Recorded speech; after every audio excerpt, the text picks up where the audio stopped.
think I always wanted to have fun, I wanted to feel free.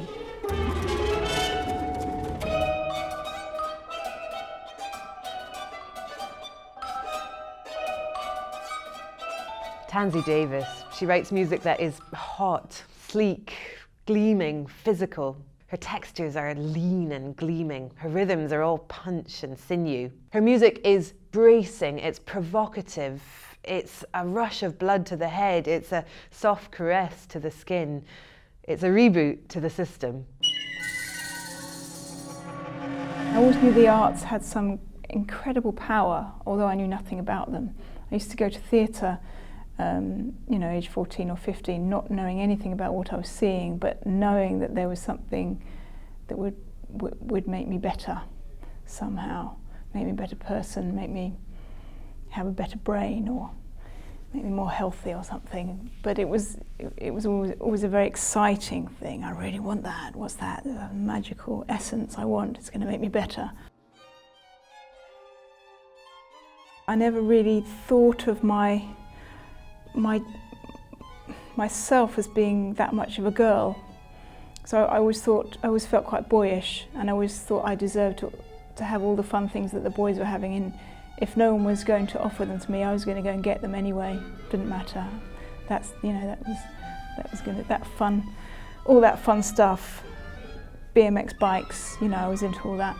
I was just going to take it regardless. I didn't question the fact that I was modelling myself on men. It just didn't occur to me. I just saw them as exciting people that were doing something that was inspiring to me. So they were mainly men, the musicians, like Wham, George Michael, when I was really young. But then, Paul Simon, and obviously all the male composers, the classical canon.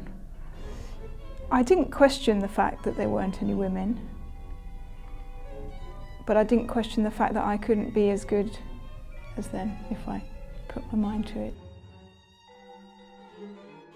I sort of felt I had three possible strands.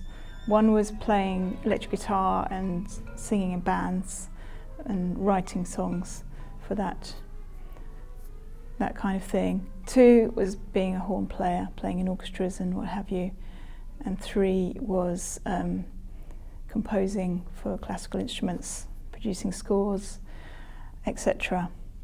And I knew that I needed to narrow it down, but I didn't know how. I didn't know which to choose. So I remember talking to a psychic, actually.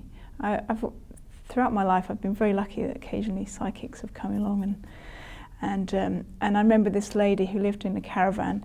I lived in a caravan for a little while, but she lived in a caravan by a river in Kent, and she said to me, I can see you closing the instrument case.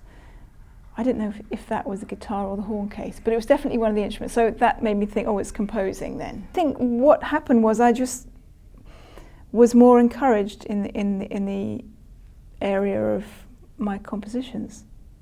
So I took that, I suppose, to mean, okay, let's do that. That seems to be the thing that I'm probably best at. Leon was a big surprise to me, the life that it's had, because I wrote it quite quickly for a concert. I thought was going to be, I thought it was going to be a one-off, that was it. And then it came out really well. So I was very proud of that, because it was also a little bit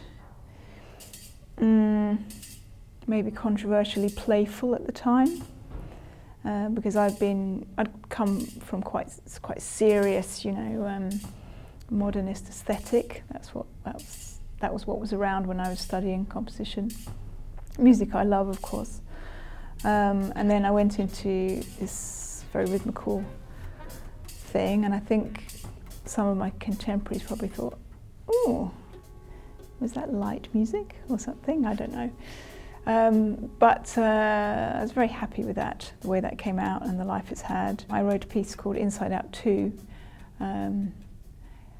That was maybe actually probably one of the first pieces to have success. It's a very easy piece to put together.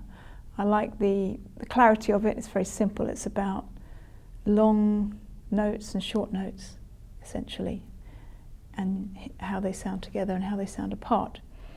So that was one of the first pieces, Inside Out 2. I compose most happily in my lovely light studio in my house, and so that's, I can just lay out all my pages along there, and I've got my piano, my little input keyboard, and lovely big screen, and my cat, and that's it. That's my happy place, really, there. I do have another studio down in a little holiday home in the southwest of France, really in the middle of nowhere. I can actually hear the birds all the time, and that is so comforting as a composer, because it reminds me that I'm, you know, what I should be is a little bit bird-like, just naturally producing what naturally comes out, expressing this kind of joyful response to life, really. Nature is a very big part of my life, and even when my music sounds what some people describe as urban, I don't see urban as being that different to nature. I mean, we're all responding to the same physical constraints of the world we live in. So nature is crucial, and I think it certainly helps me to try to understand who I am when I'm in nature, and when I'm trying to sort of find what the truth of myself is and what the truth of my music is. It's all about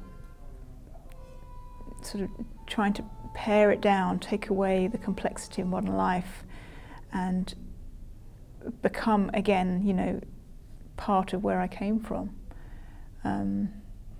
So nature is the big teacher all the time for me.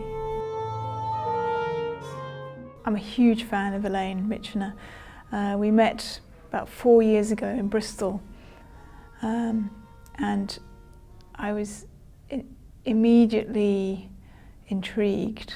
At that point she wasn't singing full-time, she was still working in publishing, but I could see that she was an amazing thinker with amazing ideas and incredible energy, and we got to know each other. We've had these really intense meetings through music, and I've just felt this incredible kind of furnace of energy, and this fierce woman, this wild woman, this earthy woman, and I just felt, oh my God, this woman is as scary as me. I have to work with her, you know, this is almost like a mirror, you know.